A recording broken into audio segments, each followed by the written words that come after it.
Esta mañana estudiaremos el tema levantémonos. No hay dolor corporal comparado con el terrible dolor de sentirse frustrado. Y fue por eso que no fue el tirón en la parte posterior de su pierna derecha lo que realmente hizo llorar a Derek Raymond. Ese día eran las semifinales de los 400 metros planos en las Olimpiadas de Barcelona en 1992. Pero el dolor más grande que Derek sintió fue sentir o fue pensar que no alcanzaría ni una medalla.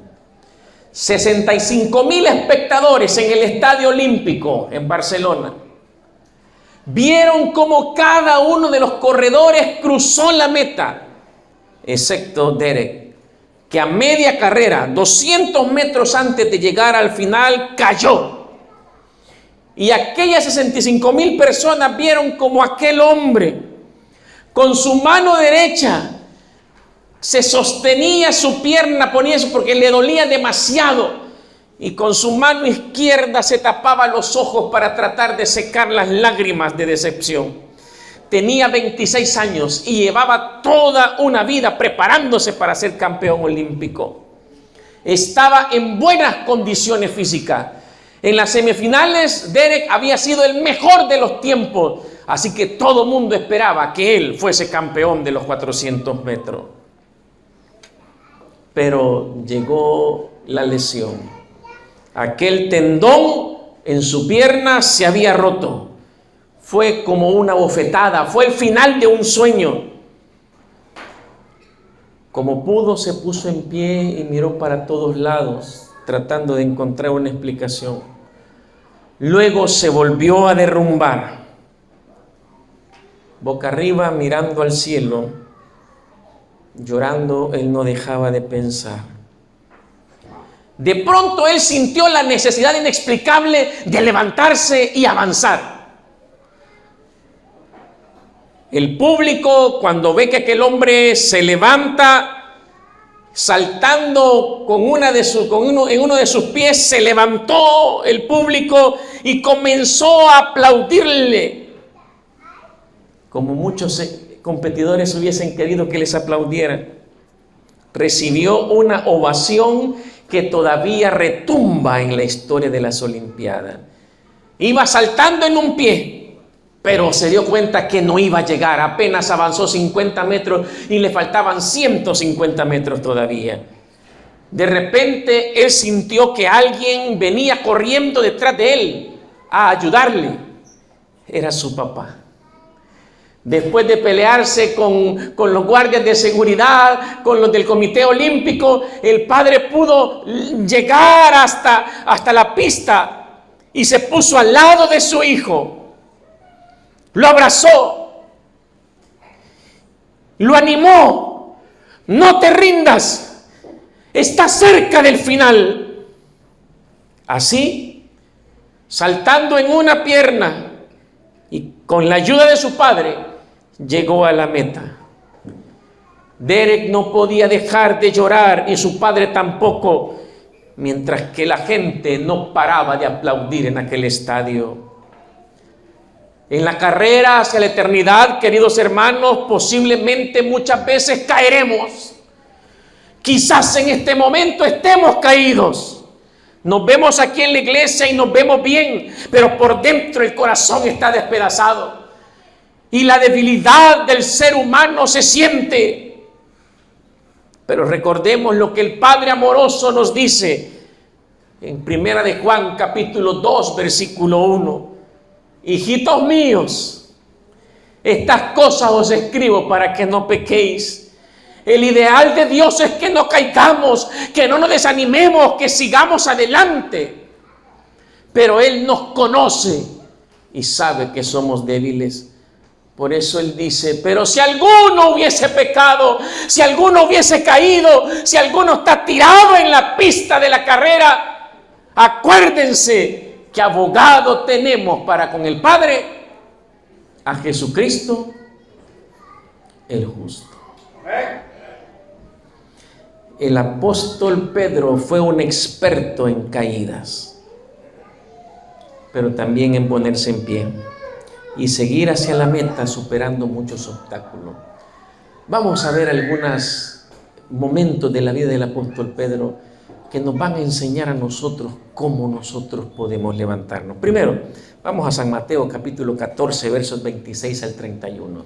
San Mateo 14, 26 al 31. Pedro se levantó superando su orgullo y abrazando la salvación. Es una de las historias más conocidas. Mateo 14, 26 al 31, dice así la palabra del Señor. Y los discípulos, viéndolo andar sobre el mar, se turbaron diciendo: ¡un fantasma! Y dieron voces de miedo. Pero enseguida Jesús les habló diciendo: tened ánimo, yo sois, no temáis. Entonces le respondió Pedro y dijo: Señor, si eres tú, manda que yo vaya a ti sobre las aguas. Verso 29. Y él dijo: ven. Y descendiendo Pedro de la barca, andaba sobre las aguas para ir a Jesús. Verso 30. Pero al ver el fuerte viento, tuvo miedo y comenzó a hundirse. Dio voces diciendo: Señor, sálvame. Al momento Jesús, extendiendo la mano, asió de él y le dijo: hombre de poca fe, ¿por qué dudaste? Y estaban en medio de una tormenta. Ese relato es increíble, hermano. No solo porque Jesús caminó en las aguas. No sé qué pasó en la mente de los discípulos cuando dejan a Jesús en la orilla y los manda en el bote y les dice: ahí los alcanzo. Quizás pensaron que él se iba a ir por la orilla del lago para llegar al otro lado donde los encontraría. Pero Jesús se quedó en el monte orando. Y la Biblia dice que desde la montaña Jesús los vio. Y para mí eso es significativo. En primer lugar, estaba de noche. En segundo lugar, había una terrible tormenta. ¿Quién podría ver? El Señor mira cuando tú y yo estamos en la tormenta agobiados. Cuando nos sentimos solos. Cuando sentimos que no podemos seguir adelante. A veces clamamos: Señor, ¿por qué me has abandonado? El Señor jamás nos abandona. Él nos está observando, nos está mirando, y en el momento oportuno Él aparece. La barca estaba a punto de hundirse. Morirían en aquel lugar. Pero Jesús se apareció. Y Pedro, así un poco adelantadito, ¿verdad? Le dice: si eres tú, manda que yo camine sobre el agua. Pedro caminó. Miren, hermanos, casi siempre que leemos esta historia, nos acordamos de que Pedro se hundió, ¿verdad? Pero no nos acordamos que Pedro ha sido el único ser humano, aparte de Jesús, el único ser humano capaz de caminar sobre el agua. Pero unos segundos. Pero caminó. Dígame quién más le puede contar a sus nietos en la noche, ¿verdad? Ay, cuando yo estaba joven caminé sobre el agua. ¿Y cómo fue su abuelito? Solo Pedro pudo contar eso, hermano. Pero Pedro tuvo un problema que todos los seres humanos tenemos, que se llama orgullo. Anoche hablábamos de eso, ¿verdad? La iglesia de la Odisea es orgullosa. Y Pedro, cuando se ve caminar sobre el agua, no mira a sus compañeros y: hey, miren, estoy caminando, ¿verdad? Y pues el orgullo, hermano, ahí está. He contado esta historia, algunos han escuchado. Mi mamá me contaba allá, ¿verdad? En el campo, en el pueblo. Yo soy de El Salvador, del oriente de El Salvador, de Usulután, un departamento agrícola. Y ahí era común ver carretas aladas por bueyes, por una yunta de bueyes, por un par de bueyes. Y mi mamá me contaba una historia que decía que 2 moscas volando se sentaron en la parte de atrás de la carreta. Y claro, estamos hablando del campo y en verano, ¿verdad? Esas carretas levantan polvo, no como un carro, pero levantan polvo. Y entonces cuando las moscas se paran así en la orillita de la carreta y la carreta avanzando, ¿verdad? Le dice una mosca a la otra, mira qué polvazón vamos dejando.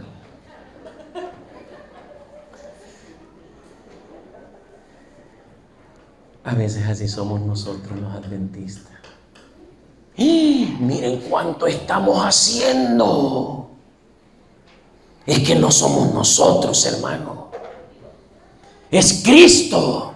No nos olvidemos de eso. Nosotros no tenemos nada de qué enorgullecernos porque somos unos pobres, unos ciegos, unos desnudos. Es la misericordia de Cristo a través de nosotros la que obra milagros y transforma los corazones.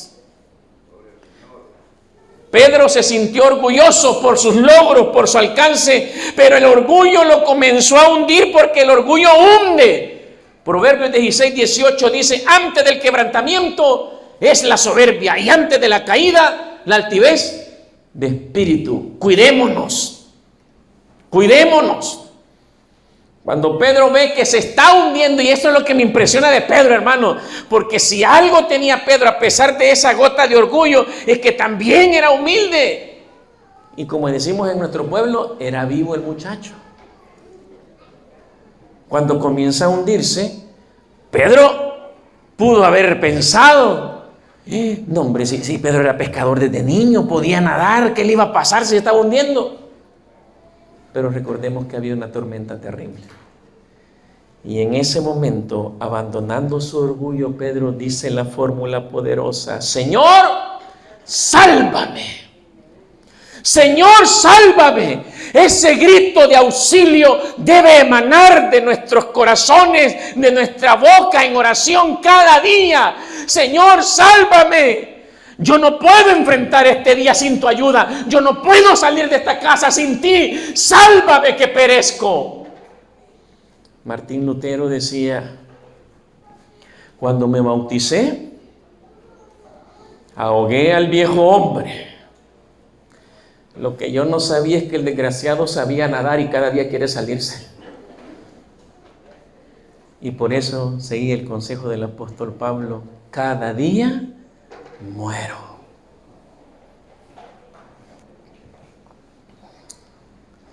Sálvame, abandono mi orgullo, abandono mi soberbia, ya no puedo, sálvame.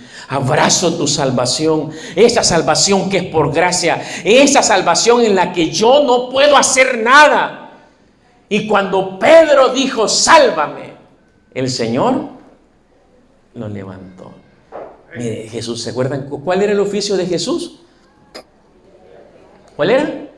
Carpintero. Los carpinteros tienen los brazos fuertes. Y Jesús agarra a Pedro, hermano, y lo lleva chineadito, así. Y lo puso en la barca. ¿A quién más anduvo el Señor en sus brazos? A Pedro. Porque supo humillarse ante el Señor y abrazar la salvación. Otro incidente interesante, San Juan capítulo 6, versos 66 al 68. San Juan 6, 66 al 68. Pedro se levantó superando su falta de fe y abrazando la palabra. San Juan 6, 66 al 68. Desde entonces, muchos de sus discípulos, dice el verso 66, volvieron atrás y ya no andaban con él. 67. Dijo entonces Jesús a los 12, ¿queréis acaso iros también vosotros? ¿Y qué le respondió Simón Pedro? Señor, ¿a quién iremos? Si solo tú tienes palabras de vida eterna. La falta de fe, de confianza en Dios es la que nos conduce al pecado, hermano. Violamos el sábado no por necesidad, sino por falta de fe. Robamos los diezmos y ofrendas no por necesidad, sino por falta de fe. Abandonamos la iglesia no porque nos maltrató alguien, sino por falta de fe. A ser cristianos tibios y mediocres, mostramos nuestra falta de fe. ¿Y cómo nos fortalecemos en fe? Claro, lo dice Pedro en Romanos 10, 17. Así que la fe viene por el oír, y el oír la palabra de Dios. para levantarnos en nuestra fe, para que nuestra fe se fortalezca, para salir de nuestra incredulidad, debemos estudiar asiduamente la palabra de Dios. ¿Ustedes también se quieren ir?, preguntó el Señor a sus discípulos. Cuando la gente vio, dice, no, que esto está difícil, dijeron, mejor vámonos. Tenemos que fortalecer nuestra fe. Y lo hacemos solo estudiando la palabra de Dios. Decir como dijo Pedro, ¿a quién iremos? Solo tú tienes palabras de vida eterna. ¿Quieres levantarte en fe? Estudia la palabra del Señor, lee la palabra del Señor, busca al Señor a través de la Biblia. Y el último incidente, quizás el más conocido de todo, Mateo 26:75. Pedro se levantó superando su fracaso y aferrándose al amor de Dios. Mateo 26:75. Dice la palabra del Señor. Entonces Pedro se acordó de las palabras de Jesús que le había dicho: antes que cante el gallo, me negarás 3 veces. Y saliendo fuera, lloró amargamente. Su fracaso fue garrafal. Pedro pensó que él nunca iba a fracasar. Así nos pasa a muchos de nosotros. Estamos adventistas que estamos segurísimos. Ese, es débil. Ese, no, yo no voy a caer. Miren ese otro hermano cómo anda. Yo no ando así. Ese otro. Nos sentimos seguros. Por eso dice el apóstol Pablo en 1 Corintios 10:12. Sigamos este consejo. El que piense estar firme, mire, esos que se andan fijando en los, y miren aquel, por andarse viendo así, se van a caer y se van a romper toda la... Mire el camino por el que usted va, deje de estar viendo a la gente. ¿Me entiende? No, pero es que hay que corregir. ¿De quién es la iglesia? ¿De quién es la iglesia? ¿Y acaso Jesucristo no tiene poder para corregir la iglesia? Corrija su vida. ¿Me entiende? Sí, hay un proceso disciplinario en la iglesia que el mismo Señor Jesús dejó, ¿verdad? Y saben que ese proceso es antichismosos y antimetidos. Sí, porque tristemente aquí nosotros, mire, están en los nombramientos ahorita, ya están en la lectura. Ya en mi iglesia comenzaron, creo que fue el sábado pasado, me tocó predicar y yo hice una observación. Aquí es algo tarde, pero ojalá que para el próximo año les sirva. No hay lugar donde se coma más carne humana que en la junta de nombramiento. Señor bendito, destazan gente y la hacen pedacitos. Bueno, en otros, no sé aquí cómo será, ¿verdad? A la junta de nombramiento se nos olvida cuando vamos para de que nosotros no somos la junta de iglesia. Miren, les voy a dar el consejo para la próxima que usted sea de la junta de nombramiento. Si un X hermano, la junta, no le ha puesto disciplina, ¿cómo van a arreglar ese problema ustedes en la junta de nombramiento? Lo peor es que hablamos de la gente y no le ayudamos. Pecado terrible.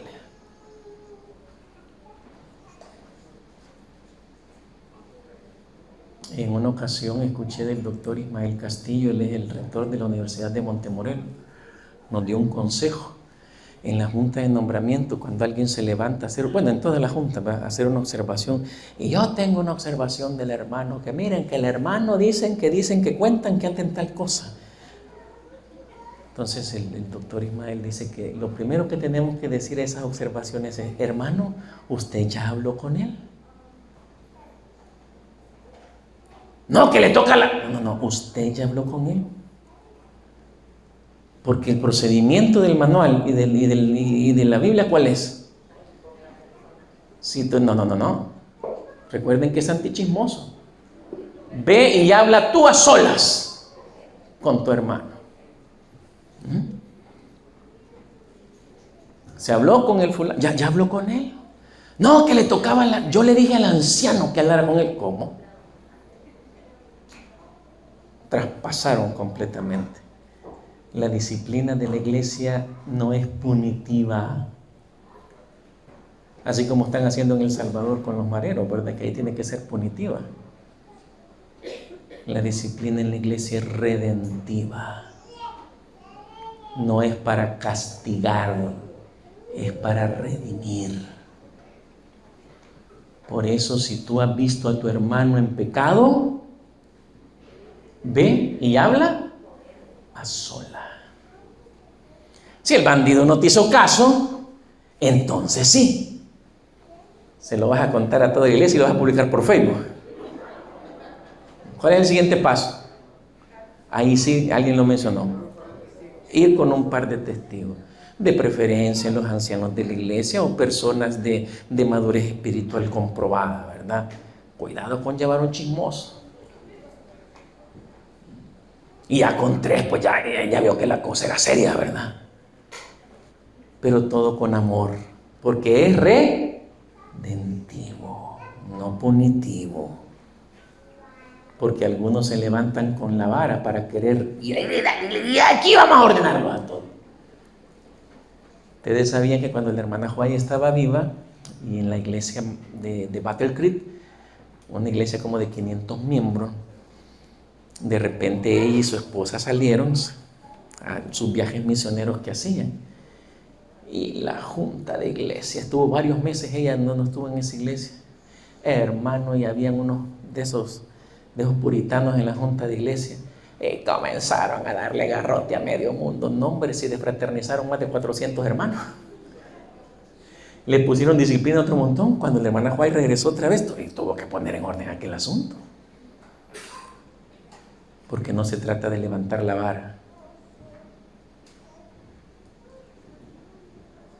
No apagaré el pábilo que humeare, dijo el Señor, ni quebraré la caña cascada. Cuando Pedro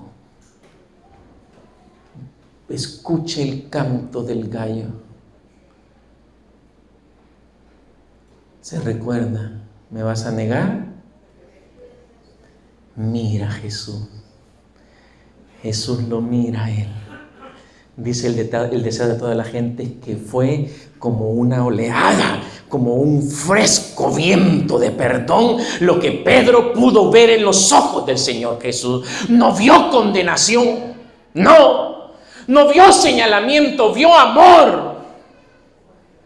Y por eso Pedro va y llora amargamente, corre hacia el mismo árbol donde Jesús había estado derramando gotas de sangre, y sus lágrimas caían en aquel tronco, y sus lágrimas se revolvían con la sangre de Jesús. Había traicionado, había caído. La confianza propia es peligrosa, nos conduce al fracaso. Pero el amor de Dios nos levanta, nos redime, nos llena de gozo. Cuidémonos y cuidemos a nuestros hermanos. Alguien escribió por ahí, el único lugar, dice, lo natural es que las ovejas coman hierba, pero el único lugar donde las ovejas comen otras ovejas es la iglesia. Nos volvemos caníbales.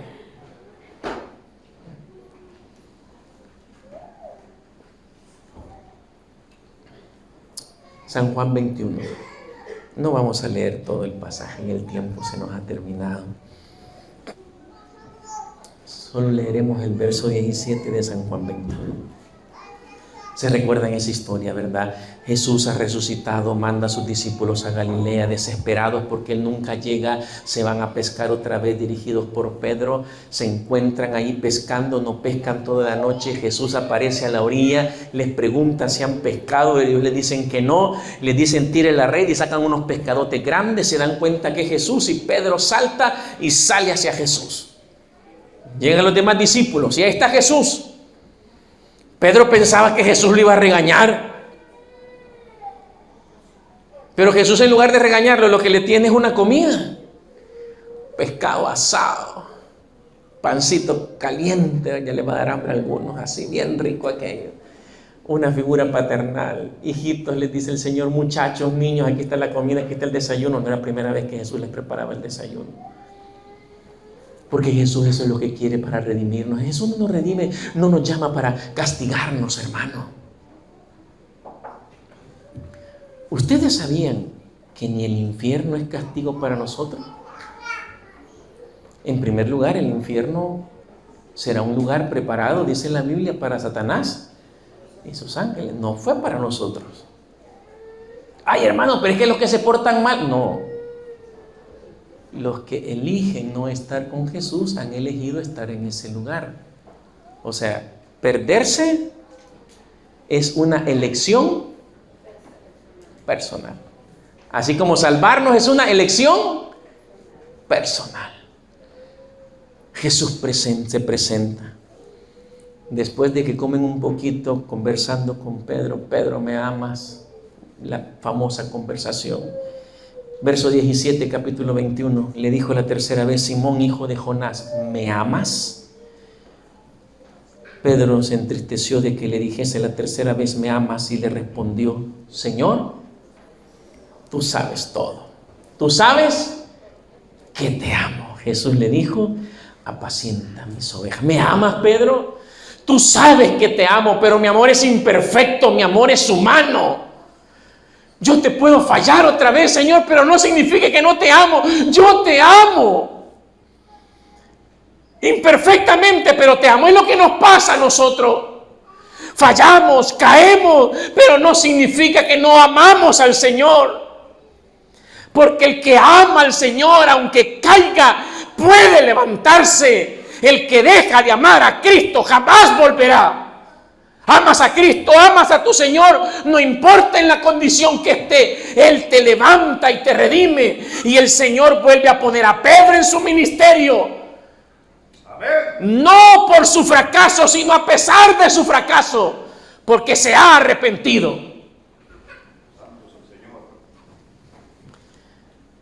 Días después, vemos a Pedro totalmente diferente. ¿Se recuerdan Hechos 2:14? Entonces Pedro, poniéndose en pie con los 11, alzó la voz y les habló diciendo, varones judíos y todos los que habitáis en Jerusalén, esto os sea notorio y oíd mis palabras. En pocas semanas transcurridas desde la negación de Jesús, Pedro ha sufrido un cambio grande. Se ha convertido. Su mente ha sido abierta a la instrucción del Señor para que pueda comprender las Escrituras. Ha sido dotado de percepción y de poder del Espíritu Santo. Y como resultado, se destaca como un santificado dirigente de hombre. En vez de incertidumbre y convicción, en vez de temor y osadía, en vez de palabras apresuradas como las que encontramos en el resto de los evangelios, hoy vemos a Pedro con un discurso detallado y bien razonado. Necesitamos ser como Pedro, hermano. Aprender a cambiar, aprender a levantarnos, aprender a seguir, reconocer nuestra debilidad, reconocer nuestro orgullo, transformar nuestra vida. Necesitamos una iglesia que se levante, no en contra de la misma iglesia, no en contra de nuestros hermanos. Necesitamos una iglesia que siga el consejo de Isaías 61. Levántate, resplandece, porque ha venido tu luz y la gloria de Jehová ha nacido sobre ti. Levántate, resplandece, transfórmate, cambia. Es el llamado que el Señor tiene para nosotros esta semana. ¿Escucharemos ese llamado? ¿Vamos a hacer un análisis de nuestra vida esta semana? Tú puedes ser diferente. Yo sé que los trabajos atrasan, las distancias atrasan. El Señor no me mandó aquí para predicarles a todos ustedes, hermano. El Señor tiene un interés especial en una persona de este lugar. Yo no sé quién es porque yo no conozco los corazones. Y si solo por una persona Dios me mandó aquí, estoy cumpliendo el propósito de mi existencia. Gloria al Señor. Pero el Señor no puede cambiarte si no es a través de su palabra. Por eso esta semana vamos a estar estudiando la palabra del Señor. Les invito a que traigan sus amigos, a que vengan, a que hagan un esfuerzo extra. Hoy en la tarde vamos a estar comenzando, o mejor dicho, continuando, ¿verdad? Pero comenzando las de noche de la semana. Ven, hoy puedes. Ay, hermano, vengo de lejos, de más lejos vengo yo, desde El Salvador. Es que el trabajo, hermano, primer requisito que le puse a mi hermano Daniel, hermano, donde me dejen tiene que haber internet, porque yo sigo trabajando. Sí, mi trabajo todo es con tecnología, así que ahí ando mi computadora, mis libros y lo que necesito y estoy trabajando igual que ustedes. Compartamos esta semana como hermanos, animémonos los unos a los otros.